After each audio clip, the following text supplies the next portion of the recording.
Bumili sila kay asawa ko kahapon ng 1 kilogram na bangos. Bangos ito. Oh. So, ano na slice na ito. Tapos, hinugasan ko na lang. Tapos, nilagyan ko ng asin lang at saka chili powder. So, ready to fry na ito. And then, meron ding free na, na ulo.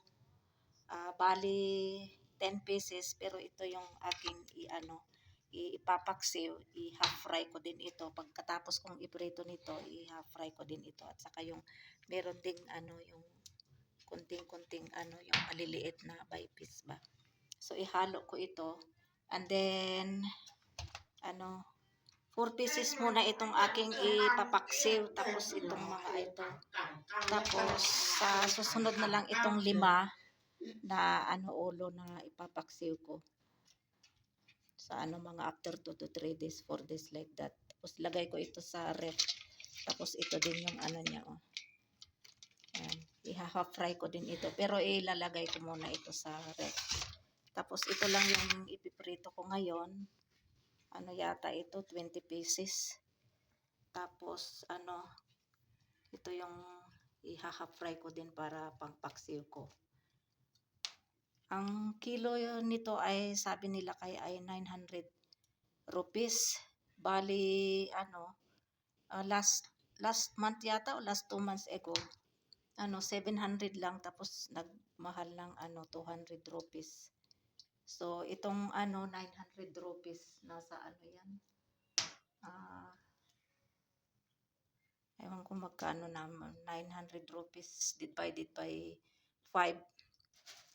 If i-convert mo yan sa pesos, ewan ko magkano. Basta, 900 rupees ito. Siguro mga 100 plus ang per kilo. Pag i-convert sa peso, 900 rupees naman ito. Ang 1 kilogram. Free itong itong ulo. Bali, na din na tanggal na din yung hasang niya. Kaya hinugasan ko na lang. Ganito kasi dito pag bibili ka, tapos tanggalin yung kaliskis. Tapos yung hasang niya.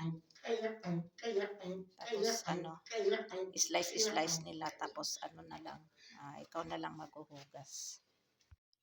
Ready to fry na itong bangos or milkfish. At saka ito din yung ulo. I-half fry ko din ito for paksiw. Bali 4 na piraso ito na ipaksiw ko. Tapos meron din ito. Tapos next ko na lang ito na ipapaksiw after few days. 5 piraso na ulo at saka ito din Frying milkfish or bangos. Ito na yung second batch at ito na yung first batch.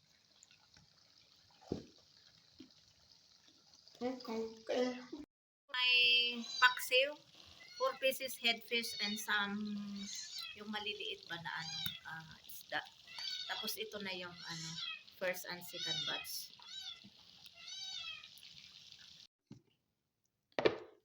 Ito na lang yung natira na prinito ko na isda na bangos. 20 pieces yata yung prinito ko. Kaya ito na lang natira. Lulutuin ko ito na fish curry. Kasi yung 15 pieces inulam ko sa sa kanin. Sila naman ay bali kinain lang nila. Kung sa Ilocano yung alonos ba. Bali pinapak lang. Pero sa akin talaga inulam ko talaga sa kanin. Tapos may bagoong isda ako dito na galing ng Pilipinas. Kaya yun na yung aking sausawan. Tapos yung juice ng lemon. Ang sarap. Kaya ito na lang natira Tapos meron akong hina-fry na ulo ng isda na 4 na piraso. Tapos yung maliliit na piece nito.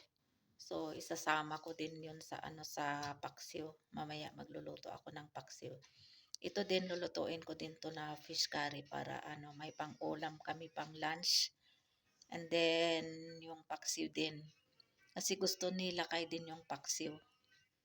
So ito lulutuin ko ng fish curry at saka yung paksiw.